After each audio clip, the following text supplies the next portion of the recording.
Hey there, it's Kylie with WTI. So I have really been into stand-up paddleboarding recently, and I just love being out on the lake with my stand-up paddleboard from Acooday. My husband and I both use this paddleboard when we're out on the lake or on the river. We are not advanced paddleboarders by any means, so we wanted something that felt really stable, and I feel like this paddleboard is just that. I immediately felt comfortable standing up and then moving to my knees or even just hanging out and relaxing on the board. This board is about 11 feet long, so that also really helps with stability even when I was in some rougher waters. One of the first things that impressed me about this board was that it had 3 fins, not just one.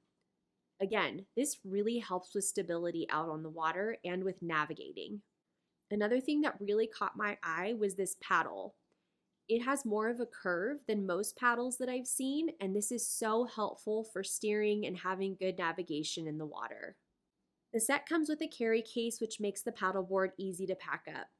It also comes with a pump that has a PSI gauge. Overall, the board is very light and super easy to carry.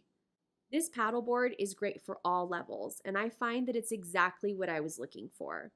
I am so excited to spend more days out on the lake and the river using my Acooday inflatable paddleboard.